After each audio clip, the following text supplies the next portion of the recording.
स्वागत आहे तुमच्या सगळ्यांचं स्पोर्ट्स कट्टावरती. मी अमोल गोखले आणि आज माझ्यासोबत आहेत द हिंदूचा क्रीडा पत्रकार अमोल कराडकर. अर्थातच विषय आहे भारत विरुद्ध श्रीलंका. आणि टेस्ट सिरीज सुरू करायच्या आधी मी माझी नेहमीची बॅटिंग करून घेतो.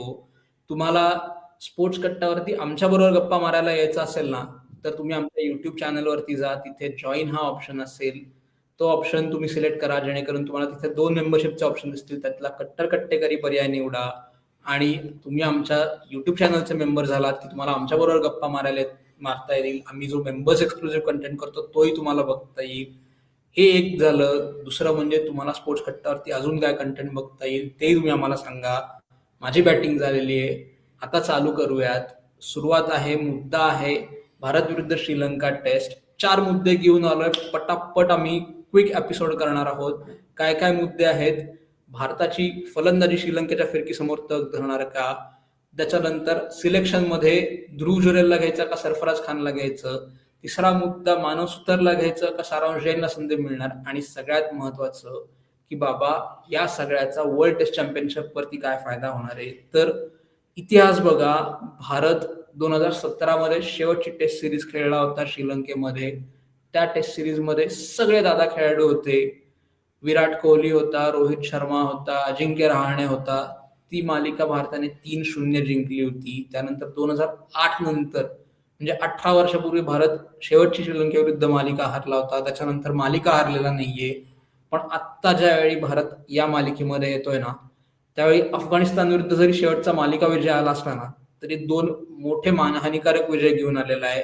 जे न्यूझीलंड विरुद्ध घरी झोपडी झाली होती 3-0 आणि दक्षिण आफ्रिकेविरुद्ध 2-0 झोपडी झाली होती. त्याच्यामुळे आता अशी कुठेतरी भीती वाटते की अरे श्रीलंका पण हरवून जाईल की काय.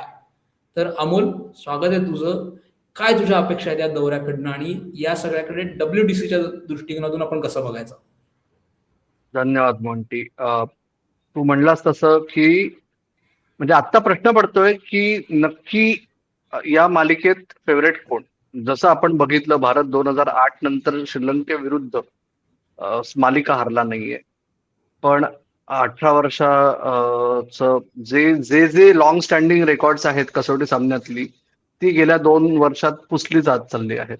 आणि त्याच्यामुळे कदाचित तुम्ही जे हा मथळा तुम्ही लावला होता की नक्की काय म्हणजे याचं समजायचं, तर त्या दृष्टीने मला वाटतं की गिलची खरंच कसोटी आहे. कारण का या सगळ्या याच्यात गिलने लीड केलेल्या ज्या मालिका आहेत गेल्या चुना आतापर्यंत, त्याच्यात इंग्लंडमध्ये अत्यंत म्हणजे तेव्हा कौतुकास्पद कामगिरी होती. जरी मालिका जिंकली नाही तरी मालिका बरोबरीत राखणे हाही त्या भारतीय संघाच्या दृष्टीने मोठी उपलब्धी होती म्हणजे ती.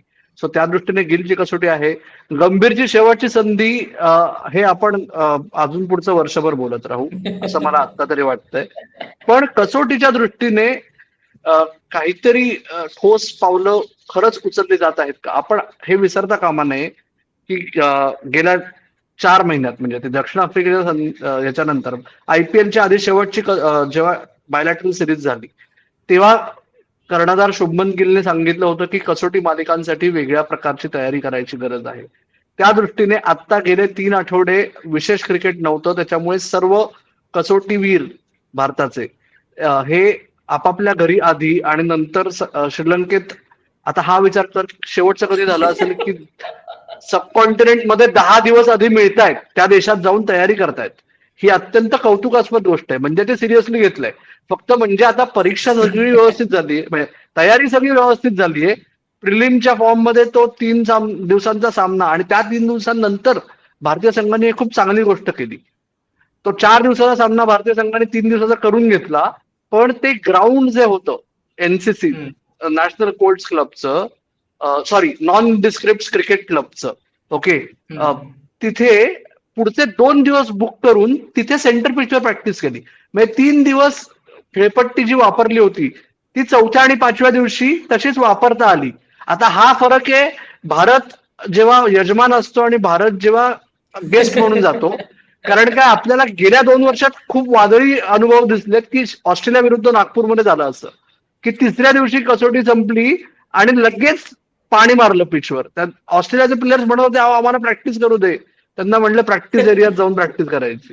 त्यांना ती पण भारताला कोणी नाही म्हणणार का, हा पुढचा प्रश्न आहे. ओके, म्हणजे तू जे म्हणत असतं की सगळे प्लेयर्स आपापल्या प्रॅक्टिस करतायत, हे करतायत. मी म्हणणार होतो पिन मारायला तुला की अर्धे प्लेयर तर एनसीए मध्ये काय एनसीए मध्येच आहेत ना, आपल्या सीओई ला. सेंटर ऑफ एक्सलन्स हा भाग वेगळा. त्याच्यामुळे जे संघात आहेत ते सगळे खेळत होते. लावून जी सुरुवात करत होतो आपण. बरोबर, म्हणजे 15 मधले 2 होते, 20 मधले 3 होते. आता त्यातला वॉशिंग्टन सुंदर कदाचित जाणारच नाही. दुसऱ्या टेस्टसाठी त्याला घेतलं होतं संघात तो.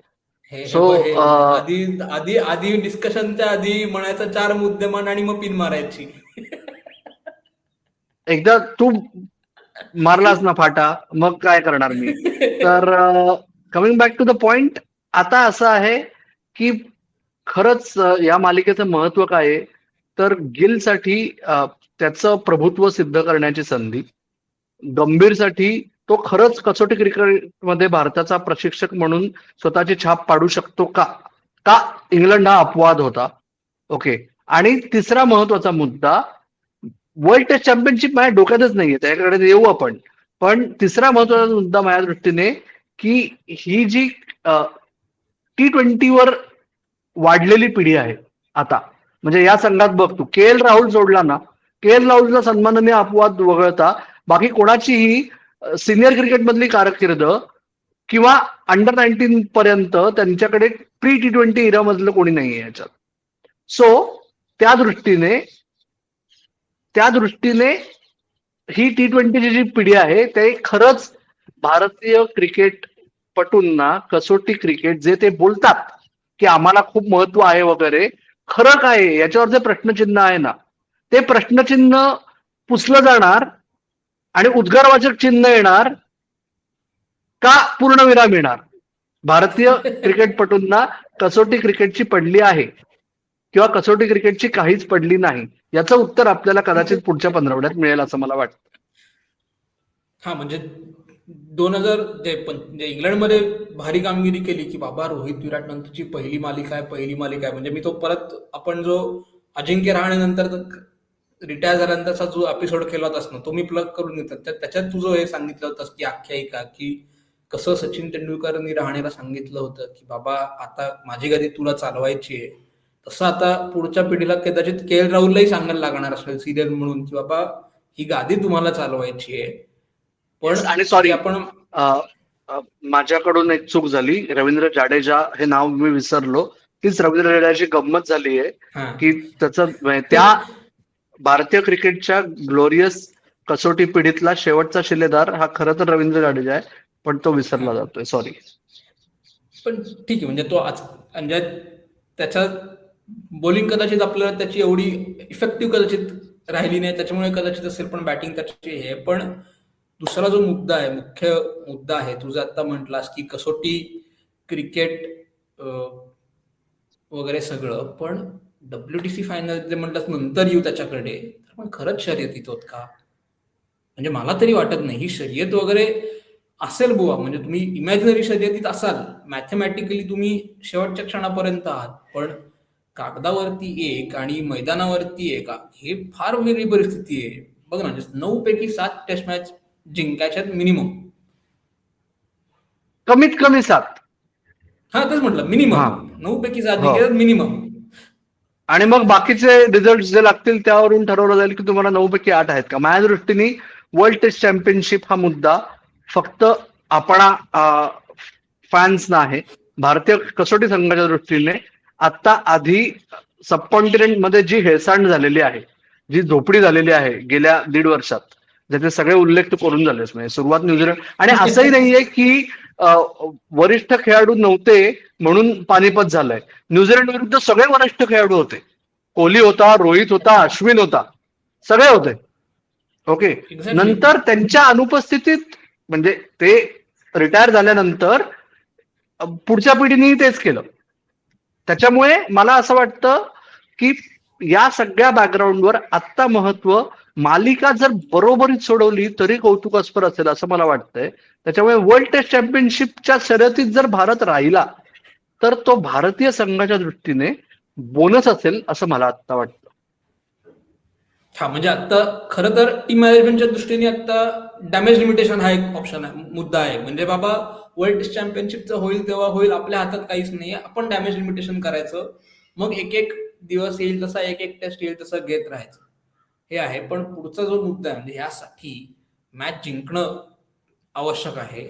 आणि आत्ता जे घरच्या मैदानावर न्यूझीलंडचे स्पिनर्स, न्यूझीलंडचा एखादा मॅचला तो फास्ट बॉलरच, दक्षिण आफ्रिकेचे स्पिनर्स यांनी इंडियन पिचेसवरती येऊन इंडियन स्पिनर्स पेक्षा भारी कामगिरी करून दाखवली आहे. आणि श्रीलंकेत काय परिस्थिती वेगळी नसणार आहे. म्हणजे प्रभत जयसूर्याचं मी रेकॉर्ड बघत होतो, गॉलला त्यांनी डेब्यू केला ऑस्ट्रेलियाच्या अगेन्स्ट 2017 मध्ये. डेब्यूला त्यांनी 12 विकेट्स काढल्या, ज्या 16 नरेंद्र हिरवाणी नंतर थर्ड हायएस्ट आहेत. Is one of the fastest to 100 test wicket. 17 match मध्ये 100 विकेट्स काढल्या. प्रायमरीली घरच्या मैदानावर खेळतो, फक्त टेस्ट खेळतो आणि राडा घालतो तो बॉस. तो हुकमी एक काय त्यांचा, तो त्यांच्याकडे आहे, ज्याला सगळी क्राफ्ट माहिती आहे. म्हणजे जे 2017 मध्ये झालं आपलं की 176 धावा करायच्या होत्या, 112 मध्ये गुंडाळले गेलो. म्हणजे पहिल्या इनिंगला लीड भले घेतलं, पण नंतर झोपडी झाली, तुझा आवडता शब्द जो आहे ते. तसं यावेळेस तो करून दाखवेल रे परत. म्हणजे त्याच्या समोर तग धरणारा कोण आहे? राईट. के एल सो राहुल उभं भारताच्या राहिलं दृष्टीने पाहिजे. हा मुद्दा आहे की भारतीय फलंदाजी जी आहे ते नांगी टाकतात सपशेल. थोडी क्वालिटी, थोडी अॅक्युरेट स्पिन बॉलिंग आली आणि कंडिशन्स जर थोड्या स्पिनर्सना फेवरेबल असतील, थोड्या तरी म्हणजे, तर भारतीय फलंदाजी नांगी टाकते, आपण बघितलंय. ओके. म्हणजे दक्षिण आफ्रिका केशव महाराज आणि सायमन हार्मर समोरही तेच झालं. न्यूझीलंडमध्ये मिथिल सँटनर ज्यांनी त्याच्या कारकिर्दीतली सर्वोत्तम कामगिरी करून दाखवली. या सगळ्या बॅकग्राऊंडवर प्रभात जयसूर्या ही भारतासाठी मोठी थ्रेट आहे. पण माझ्या दृष्टीने हे ओव्हर सिम्प्लिफिकेशन आहे थोडंसं, कारण श्रीलंकेच्या दृष्टीने हाच मुद्दा आहे. त्यांची फलंदाजी भारताच्या म्हणजे त्यांनी जर भिंगरी दिली, विशेषतः गॉलमध्ये. गॉल हा ट्रेडिशनली स्लो टर्नर आहे. गेल्या काही वर्षांमध्ये गॉल हा थोडा फ्लॅटर सरफेस दिला जातोय. ओके. आणि त्याच्यामुळे चांगली टेस्ट मॅच तिकडे होते. पण जर स्लो टर्नर दिला किंवा पहिल्या दिवसापासून टर्नर दिला तर श्रीलंकाही गोत्यात येऊ शकते का? कारण श्रीलंकेकडेही एकतर त्यांच्याकडे प्रभात जयसूर्या सोडून नक्की स्पिनर कोण खेळणार आहे अजून तरी त्यांनी संघ जाहीर केला नाही, आपण रेकॉर्ड करत असतो. आत्ता त्याच्यामुळे जस्ट जाहीर त्यांच्याकडे केला, ते जस्ट जस्ट हो जस्ट जाहीर लवली. केलाय, मी लॉग इन केलं अर्धा तेव्हा तास नव्हता. हा. होतो. थांब थांब, लगेच काढूयात आपण. आता त्यांनी एक केशरा नुवंत नावाचा अनकॅप्ड ऑफ स्पिनर घेतलाय. तो ऑफ स्पिनर भारताच्या करेक्ट. लेफ्टी बॅटर्सना टार्गेट करण्यासाठी घेतला असावा असं वाटू शकतं. ओके.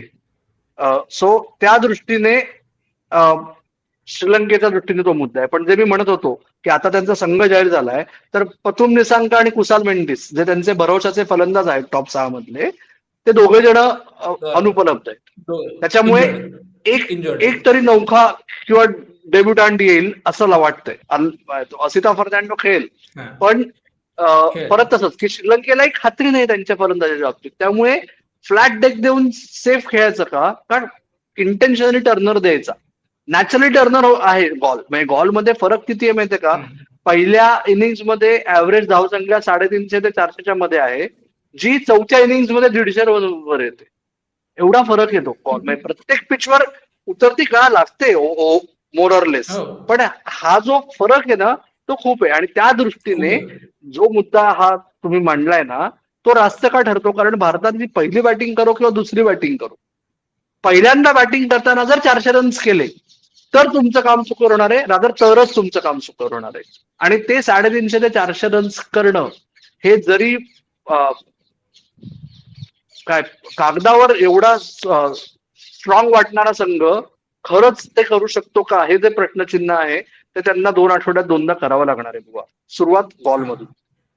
म्हणजे बघ ना, म्हणजे के एल राहुल आपल्याला माहितीये चांगला खणखणीत बॅटर आहे, त्याला एक बाजू लावून धरायला लागेल, त्याच्या भोवती सगळ्यांना बॅटिंग करायला लागेल. शुभमन गिलला दाखवायला लागेल की बॉस जे त्यांनी इंग्लंडमध्ये केलं ते फ्लूक नव्हतं. रवींद्र जडेजा चांगली बॅटिंग करतोय, त्याला ते दाखवायला लागेल. मग परत मुद्दा येतो की रिषभ पंत उडला तर 6 नाही तर फुसका बार असंच गेल्या काही वर्षात होतंय.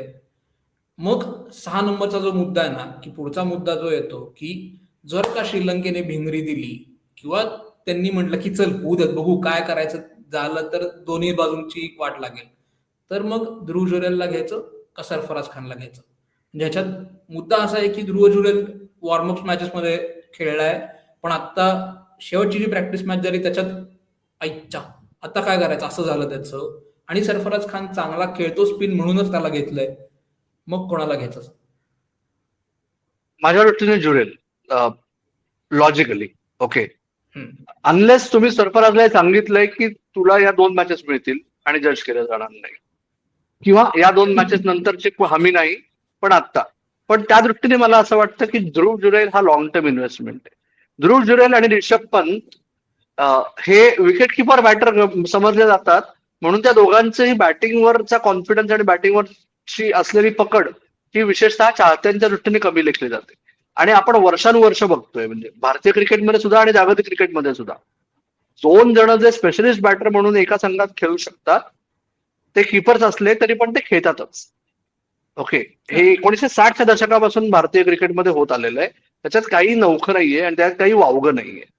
ध्रुव जुरेलनी तो काय काय करू शकतोय सांगितलंय. ध्रुव जुरेलच्या दृष्टीने चांगली गोष्ट काय आहे की तो गेला 1.5 महिना जवळजवळ श्रीलंकेतच. तो भारतीय असंघाबरोबर पण त्याला पाठवण्यात आलं होतं, म्हणजे त्याच्यावर भिस्त आहे हे दिसतंय. त्याच्या पलीकडे जाऊन जर असं वाटतंय, त्याच्यामुळे त्याच्यावर या संघ व्यवस्थापनाची भिस्त आहे 11 मध्ये खेळण्यासाठी, हे आपल्याला दिसतंय. सो जेव्हा साई सुदर्शन नाहीये आणि एक जागा टॉप 6 मध्ये उपलब्ध झालीये पडिकल येऊन खाली, तर मला असं वाटतं त्या 6वर 6 असेल किंवा 7 असेल, किंवा म्हणजे 5, 6, 7 मधला जो स्लॉट बॅटिंग ऑर्डर मध्ये मोकळा होणार आहे, मला वाटतं सरफराज संघात आलाय, पण संघात येईल असं मला आता तरी वाटत नाही. माझ्या दृष्टीने जुरेलला खेळणं हे जास्त संयुक्तिक आहे. आणि मग माझा जो गुगली आहे की ध्रुव जुरेलला खेळवायचं का फिरकी आखाडा येईल हे धरून मानव सुतारला खेळवायचं का सारांशला खेळवायचं का दोघांपैकी एकालाच खेळवायचं? कारण एक एक्स्ट्रा बॉलर जर घ्यायचा म्हटला की बाबा अरे पिच मदत करेल असं दिसतंय, एक एक्स्ट्रा बॉलर पाहिजे, तर तो ऑप्शन उपलब्ध होतो. म्हणजे मानव सुतारनी दाखवून दिलाय तो स्पिन लेफ्ट आर्म स्पिन त्याचा कंट्रोल चांगला करतो, विकेट्स घेतो, एस्पेशली अशा वेळी ज्यावेळी जडेजाची बॉलिंग सो कॉल्ड इनइफेक्टिव्ह होते थोडीफार. तो एक ऑप्शन आहे कंट्रोलचा. आणि सारांशन त्यांच्याकडे पण लेफ्ट हँडर आहेत म्हणून पाहिजे. अशा ह्याच्यात मग काय करायचं? माझ्या या सगळ्याच्यात रिस्क वर्थ आहे आपण का? हे, म्हणजे हे जे तू सगळं बोललास त्याच्यात गृहीतक असं आहे की कुलदीप यादव नक्की खेळणार आहे. ओके, कारण कुलदीप म्हणजे एक तरी फ्रंट लाईन स्पिनर खेळवा. कुलदीप कुलदीप यादव जेव्हापासून भारतीय संघात आलाय तेव्हापासून तो अधूनमधूनच खेळतोय. हे दुर्दैव आहे भारतीय क्रिकेटचं. ओके, म्हणजे आणि आता म्हणजे कुलदीप यादव हा रिस्क, कुठलाही रिस्क स्पिनर आपल्याला माहितीये, जेवढा तुम्ही विश्वास दाखवाल तेवढा त्याची कामगिरी सुधारण्यासाठी मदत होते. पण गेल्या 9-8 वर्ष आपण बघतोय की कुलदीप यादव काय करायचं हा मोठा प्रश्न पडलाय. तो आता आपण आशा करूया की पुढचे दोन्ही टेस्ट मॅचेस जाडेजा आणि कुलदीप यादव हे कॉन्स्टंट आहेत. आणि मग तू म्हणलास तो मुद्दा, तर श्रीलंकेच्या लाईनअप मध्ये जास्त लेफ्ट हँड बॅटर्स नाहीयेत. त्याच्यामुळे, आणि या 2 बॉलर्स मध्ये जास्त चांगला बॉलर कोण? सारांश जैनची बॅटिंग थोडीशी चांगली आहे मानव सुतारपेक्षा, फार फरक नाहीये दोघांमध्ये. ओके, पण मानव सुतारची गोलंदाजी खूप पुढे आहे आत्ता तरी, आत्ताच्या फॉर्म मध्ये. मानव सुतार हा लंबी रेसचा घोडा आहे. मानव सुतार हा लंबी रेसचा घोडा आहे, हे ही निवड समिती यातला आधीचा एक सदस्य जो होता तो अंडर 19 च्या सिलेक्शन कमिटीत असल्यापासून त्यांनी मला सांगितलं होतं की याच्याकडे लक्ष ठेवा, हा वेगळ्या लेवलचा आहे. ओके, आणि ते तो दाखवतोय आता सिनियर मध्ये आल्यानंतर भारतासाठी खेळताना सुद्धा. सो मानव सुतार माझ्या दृष्टीने जास्त बरं पडेल. त्यांनी काय होईल, त्यांनी अजून एक लेफ्ट हँड बॅटर कदाचित भारतीय संघात ऍड होईल, पण सारांश जैन हे लेफ्ट हँडेड बॅटरच आहे, त्याच्यामुळे तोही प्रश्न नाहीये. सो मला असं वाटतं की प्युअरली 20 विकेट घेण्याच्या दृष्टीने तुमचे बॉलर्स कोण, हा मुद्दा असला पाहिजे, आणि त्या दृष्टीने मानव सुतार संघात असलेलं जास्त बरं. Best super. म्हणजे आपण आपले 4 जे महत्वाचे पॉइंट होते ते कव्हर केलेत. तर शेवटाकडे येऊयात. त्याच्या आधी परत एकदा प्लग करतोय, जर का तुम्हाला आमच्याबरोबर गप्पा मारायला यायचं असेल युट्यूबवरती, तर तुम्ही आमच्या युट्यूब चॅनलवरती जाऊन आमचे मेंबरशिप ऑप्शन्स एक्सप्लोर करा. 2 प्रकारच्या मेंबरशिप आहेत. त्यातला कट्टर कट्टेकरी पर्याय निवडा, जेणेकरून तुम्हाला आमच्याबरोबर गप्पा मारायला येता येईल, आमचा मेंबर्स एक्सक्लुझिव्ह कंटेंट बघता येईल. त्यानंतर तुम्हाला स्पोर्ट्स कट्टावरती अजून काय कंटेंट बघायला आवडेल तेही तुम्ही आम्हाला सांगा, तोही आम्ही तुमच्यापर्यंत घेऊन यायचा प्रयत्न करू. आणि आता last part of the episode, भारताने काय आयडियली प्लेइंग 11 खेळवली पाहिजे. Amol, more or less top 4-5 settled आहेत. यशस्वी जायस्वाल ओपनर, दुसरा एक एक एक एक करू देऊ आपण. यशस्वी जायस्वाल, राहुल, देवदत्त 3 पडिक्कल, गिल, 4 गिल, 5 रिषभ पंत, 5 पंत, 6 6 जाडेजा. हा म्हणजे माझ्या दृष्टीने 6 जाडेजा, 7 जुरेल, तुझ्या दृष्टीने उलट. हा, लेफ्ट हँड राईट हँड परत त्या करायच्या दृष्टिकोनातून 6-7. 8 नंबरवरती मानव सुतार, हो, 8 नंबर मानस उतर, 9 number Mohammed Siraj. 9 number Kuldeep Yadav, 10 number Mohammed जरा सिराज आणि 11 नंबर माझ्या दृष्टीने गुरनूर ब्रार. हा, त्यांनी ए मध्ये करून दाखवलंय, एक्स फॅक्टर ठरू शकतो असं मला वाटतंय. तो म्हणजे सो याच्याबद्दल गुरनूर तो ब्रार का अत्यंत- प्रसिद्ध कृष्णा, हा प्रश्न माझ्या मते कमेंट्स मध्ये जास्त चांगला उपस्थित करता येईल आपल्याला. Yes, best, super. तर आम्ही आमची प्लेइंग 11 सांगितली आहे. सिरीजचं प्रेडिक्शन करून टाका, मग काय वाटतंय? 1-1, 1-1. 2-0 जिंकू असं मला वाटतंय. आदित्य असता तर त्याला पण तो म्हणला असता 2-0 हारू. त्यामुळे एनिवे, तुमचं प्रेडिक्शन आम्हाला कमेंट्स मध्ये सांगा. पण आता मात्र आपण थांबूयात. आपण मॅचच्या आदल्या दिवशी लाईव्ह करूच यात, त्याचंही आता बिगुल वाजवूनच टाकतो. पण आत्ता मात्र आम्ही थांबतो. तुम्हाला हा एपिसोड कसा वाटला ते आम्हाला सांगा. आणि अर्थातच लवकरच भेटूयात शुक्रवारी रात्री. आत्ता मात्र आम्ही थांबतो. तुम्ही मात्र ऐकत राहा, बघत राहा आणि आमची वाट पाहत राहा. धन्यवाद. धन्यवाद.